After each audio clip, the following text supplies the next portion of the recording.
We're in John chapter 6, and we're trying to answer the question, who is Jesus? The crowds that we've been following have been trying to answer the question, where is Jesus? They've been trying to answer the question, how powerful is he? But we are trying to answer the question, who is Jesus? I'm convinced that this is what Jesus is trying to get us to understand in these verses. And if we don't figure out who he is by the end of this gospel, we've missed something significant. So we're looking at the miracles that are happening, feeding of the 5,000, and Jesus walking on water, and we're saying that they're more than just miracles, they're signs. John's gospel says that these are signs that Jesus did to show everybody who he was, not just where he was at or that he was super powerful beyond us, but exactly who he was. Verse 29, you may remember from last week, I read this. Jesus answered them and said, "This is the work of God, that you believe in him whom he has sent." And I want to be a little more clear on that than I was maybe last week. The first moment when you choose to believe, we would call that, the Bible will call that salvation. The Bible will call that justification, maybe. That's the first moment when you believe. What I was trying to get you to understand last week was it's not just about the first moment. The first moment is important when you go from unbelief to belief, but it's also the subsequent moments of belief. And I called that last week perseverance. It's when you believe, then the next day you wake up and you choose to believe again, and the next day you wake up and you choose to believe again, and life hits the fan and the mess happens and you choose to believe again. And so my encouragement to you last week was, if the work of God is to believe, that's for a first time, and then again the next day, and again the next day, and then again until you die or until Jesus comes back. That is the work of God. Now, the crowds are going to question Jesus here. He's told them that the work of God is that you believe, and they're going to go, okay, Jesus, the work of God is to believe in you, you're saying, but how do we know that you're legit? I mean, you say that we're supposed to believe. Get that it's a mixed crowd.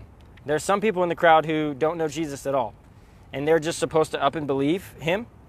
There are some people in the crowd who have known him since he was little. I mean, there's some people in this crowd who knew his father, and they knew his mother, and they knew him growing up, and now he's this give or take 30-year-old man, and he's now saying, you should believe in me, you should follow me.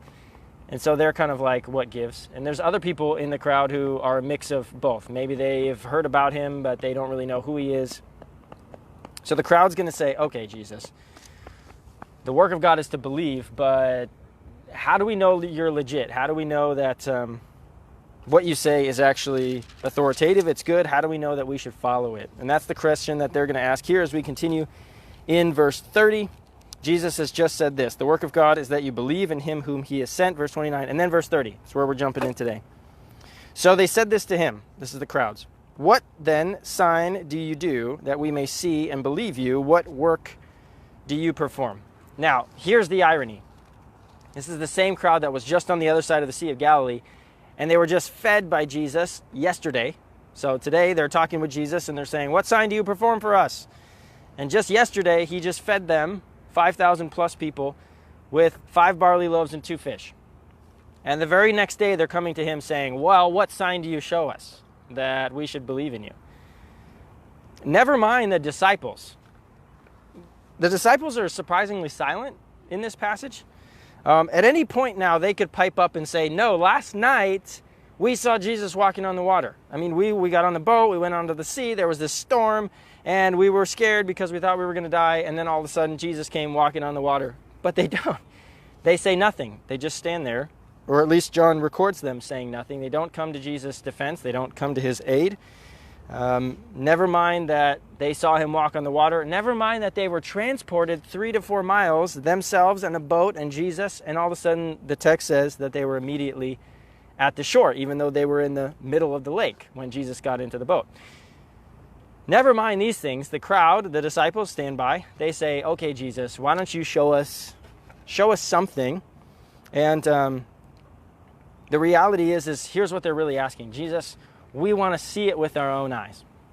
Maybe the people who were in the crowd, who were part of the 5,000 that got fed, maybe they didn't see the bread multiply. Maybe they didn't see the fish multiply. They just sat down in the field like they were told. Somebody handed them some bread, and by the time they were done, they looked around and said, wow, everybody ate. Well, we're not really sure how it happened. Maybe just Jesus is a closet brilliant investor, and he just has a bunch of money and sent it to get the food. And they didn't see the miracle. They weren't on the water with the disciples. They didn't see Jesus walking on the water. So essentially what the crowds are saying to Jesus is, we want to see it with our own eyes. We want to see the miracle. We want to see the sign. We don't want to hear about it. We don't want somebody else's testimony. And the problem is, there's people today, a bunch of people all over the world, who say, the reason I won't believe in Jesus is because I can't see him. I can't see him with my own eyes. I can't see his miracles. I can't see his signs. Yeah, there's a book. I don't know if the book is right, wrong, whatever. But if I were really to want to believe in Jesus, I would want to see him with my own eyes. The problem is we don't live the rest of our lives that way. When it comes to Jesus, some people draw this line in the sand that says, I have to see it or I'm not going to believe it. How many times have you bought something on Amazon based on someone else's reviews? I do it all the time. I look at something, I have no idea if it works or doesn't work, but there's 1,000 reviews that says this is 4.5 out of 5 stars. And so I look and I read the reviews, and these are people that I don't know, I've never met before. I don't know if they're liars or not liars, but I'm reading their reviews and they give it 5 out of 5 stars, and there's 1,000 of them, so I decide, okay, this must be a good product, and I buy it. We do this all the time. We live in a review culture. We go to restaurants because of reviews. We buy stuff on Amazon because of reviews. We buy products because of reviews of people that we've never met before. And yet when it comes to the Bible, and John's gospel was just full of reviews about who Jesus is, we say, no, I have to see it to believe it. We're just like the crowds. And yet our lives are inconsistent. We don't live the rest of our lives that way, and yet we want to impose this standard on Jesus. I would challenge you to be consistent in the way that you live. If you're willing to take 1,000 people's reviews and order a product because for sure it's got to be good, a bunch of other people said it was, then I'm going to challenge you to take the advice of John the Baptist in the gospel, of the Samaritan woman, of the Samaritans, of the disciples, of John the Apostle, of Nicodemus, of the centurion. I mean, the list goes on. That's what we've built all the way to John chapter 6, but there's more in the gospel, and 3 other gospels along with it. You could wait to see Jesus with your own eyes in order to believe, or you could live your life with some consistency, take the testimony of others and apply it to your life. There's also some ignorance in the crowd that they're dealing with. This is in the next verse, verse 33. Oh, this is verse 31. What sign do they say? What sign do you give to us? Jesus says this. Our fathers, this is not Jesus. This is still the crowds. Our fathers ate manna in the wilderness. As it is written, they gave him bread from heaven to eat. And we've been talking about this for the last probably 3-4 weeks, about how Jesus is the Moses figure. And ironically or ignorantly, whatever you want to call it, the crowds bring up Moses. And they say, well, Moses gave us manna in the wilderness, so what are you going to do for us? When in fact, the whole reason why he fed the 5,000 yesterday and why he walked on water last night was to show them that he's the greater Moses. And they bring up this example like, couldn't you just be as good as Moses? And Jesus is trying to say, aren't you getting it? I've been showing this to you. And ironically, this is the one they bring up. And what they've missed is that Jesus didn't do these miracles by calling out to God and saying, God, can you feed these people like Moses did? God, can you part this sea like Moses did? And then God does the work. Jesus in the Gospels just does it himself in godlike fashion. And that's because he is God. We've talked about that. He did miracles because he was God. But the bread that God gave through Moses was always supposed to be a precursor. It was always supposed to be pointing to something greater in the future that was coming, which Jesus is trying to say is himself. Now, this is Jesus' response to them in verse 32. Jesus says, truly, truly, I say to you, it was not Moses who gave you the bread from heaven. So let's just set the record straight, Jews. You're saying that Moses gave you the bread from heaven. But it's not, actually. Actually, it was God that gave you the bread from heaven. And then he says this, but my Father gives you the true bread from heaven. For the bread of God is he who comes down from the heaven and gives life to the whole world. And so the Jews are like, that's it. That's the one. That's the sign we want to see. You're saying that Moses gave this bread, and then you're discounting it, which the Jews don't really like because they love Moses. And if Moses gave us this bread, and you're saying that there's better bread, there's more true bread, there's bread that came down from heaven, tell you what, Jesus, why don't you just give us that bread, and then we'll be convinced. Then we'll be happy. Then we'll be on board, essentially. Why don't you just give us that bread? They say that in verse 34. They said to him, Sir, give us this bread always. So Jesus is trying to get them to understand. He says in verse 27, don't live for food that perishes. Live for food that endures to eternal life. And they're like, okay, how do we do that? And he's like, do the work of God. And what's the work of God? The work of God is that you believe. Okay, well, how do we know that you're true? Well, I'm true because he's going to say it here in verse 35. This is the holy hand grenade. This is the bomb drop where Jesus just throws it in the mix and just lets it kind of explode all over them. This is the first of the I am statements in John's gospel. We're going to see 7 of these in John's gospel. This is the first one. This is John chapter 6, verse 35. Jesus says, you want proof that I am who I say I am? Here's your proof. He says, I am the bread of life. Whoever comes to me shall not hunger. Whoever believes in me shall never thirst. I said in John chapter 6, verse 27, just a few verses before this, Jesus says, do not work for food that perishes. Work for food that endures to eternal life. And then he says that the work of God is that you believe. Look at this grain mill behind me.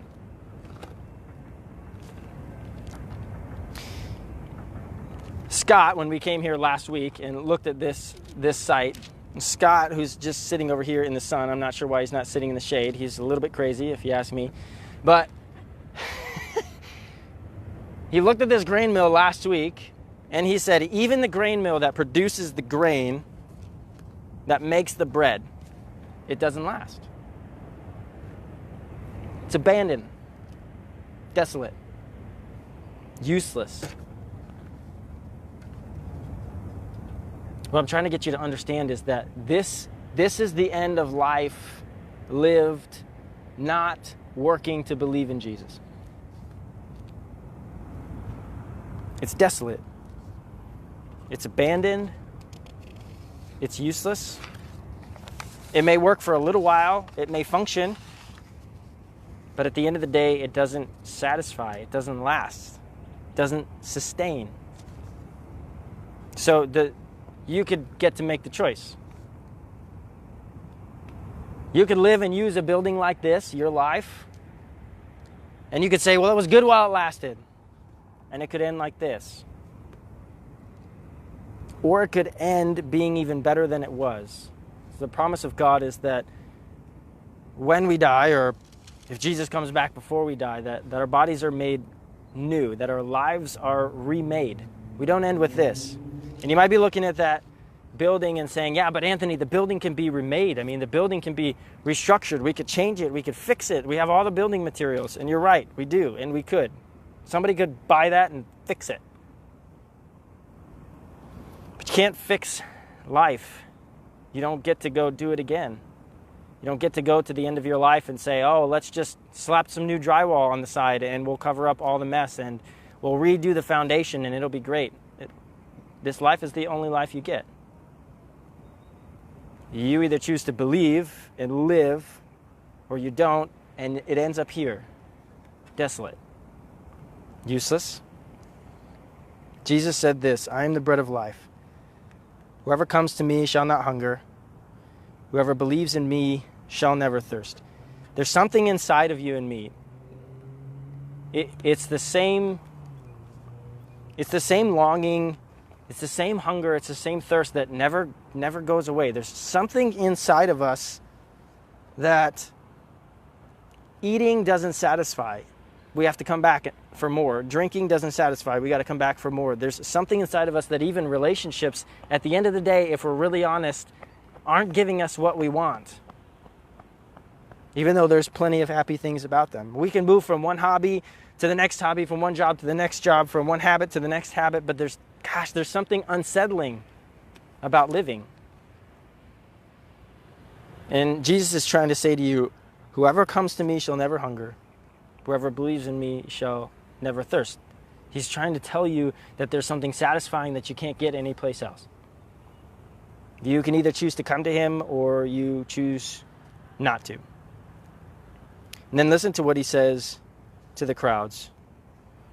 This is bottom line for some people.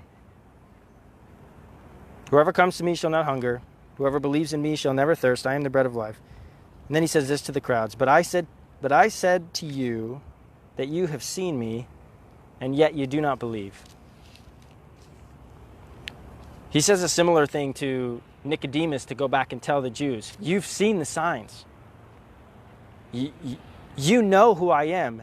The problem is not that you don't know who I am. The problem is just that you choose not to believe.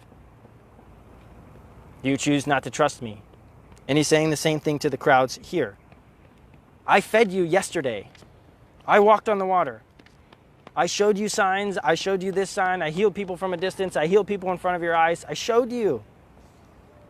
The problem is that you don't know. The problem is not that you don't know who I am. The problem is that you choose just not to believe it. He's standing in front of them saying, I'm your proof. I'm your sign. You want the true bread that comes down from heaven, that lasts for eternity? It's me. In the Old Testament, it was food. Bread came down from heaven. They picked it up off the ground. They ate it. It was food. Jesus is saying the true bread of life is a person. It's not food. It's me. Here's the plan. The last couple verses we're going to cover today. Here's the plan for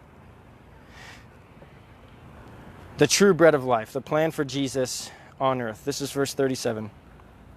All the Father gives to me will come to me, and whoever comes to me, I will never cast out. Now, if you're a Christian and you've been around the church for a while, and you've studied any kind of theology, verses like this, you might get caught up in a theological mess, trying to figure out what verses like this mean. If you're a new Christian or you're not a Christian, you probably have never heard the terms irresistible grace or resistible grace. And I might say that, and you say, who cares? And that's fine for now.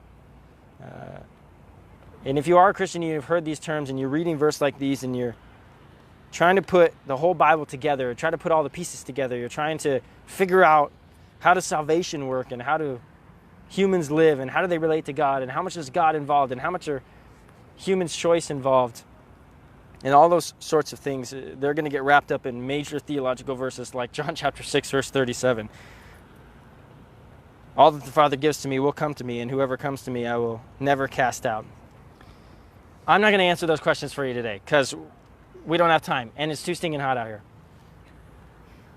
Number two is that probably some of you, when I said irresistible grace and resistible grace, you're probably like, huh? And you don't care. And that's fine for now. What I do want to say to you is this, that in the process of salvation, and it'll just be short and then we'll move on. In the process of salvation, I said this last week, and I'll say it again this week. What you're seeing is dual agency. You're seeing Jesus tell you that you have to believe in the Father and in the Son. That's dual agency because there's a Trinity, and they're both equally God, and you need to believe in both of them. And here what you're seeing is dual agency as far as salvation goes. There has to be a work of God, and there has to be a work of you. There has to be your will, and there has to be His will. Your will doesn't supersede God's, and He doesn't force His will on us.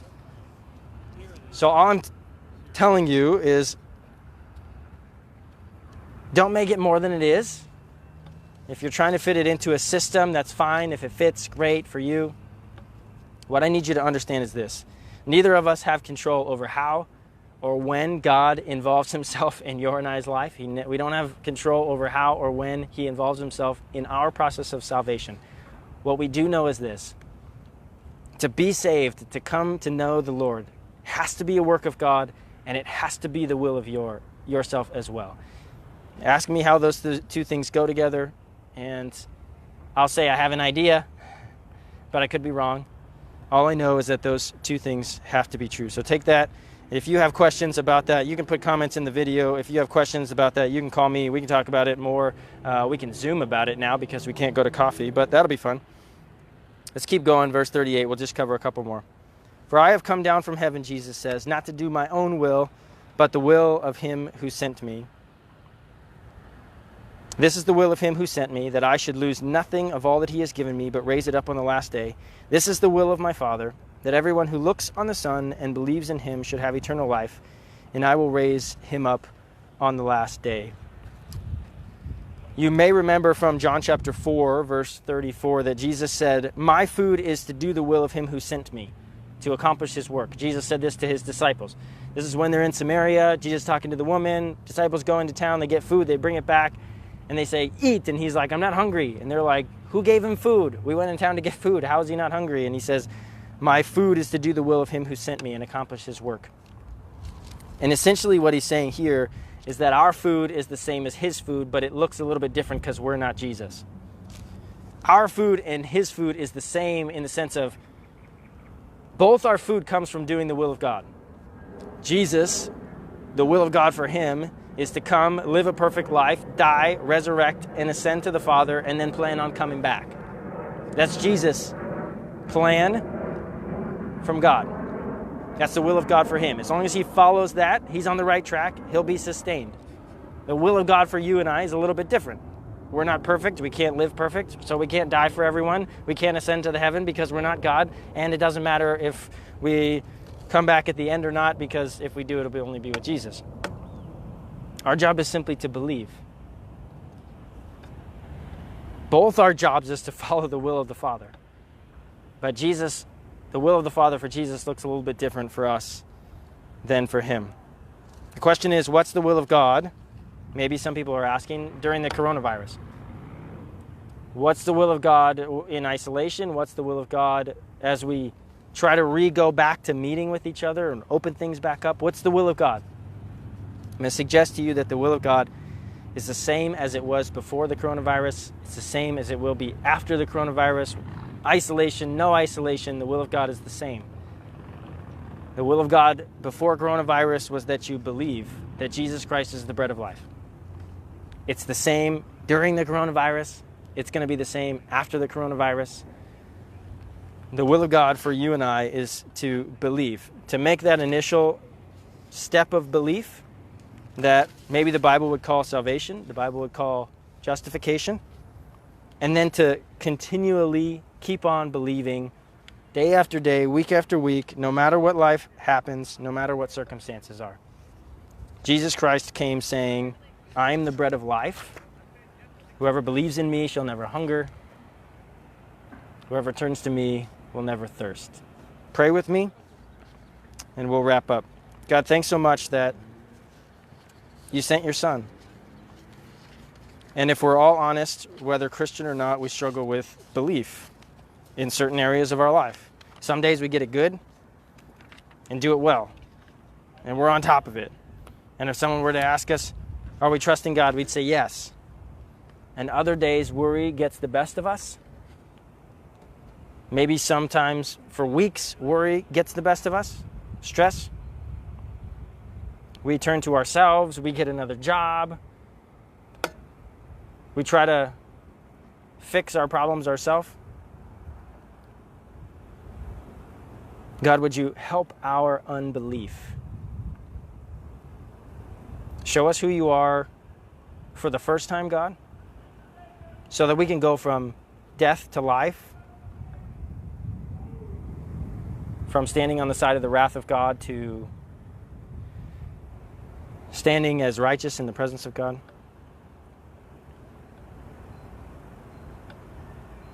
And for those of us who claim to follow Jesus, to believe in him, God, would you strengthen us every day to remember that our jobs are not the source of our life, our cars or our homes or our blessed air conditioning is not the source of our life.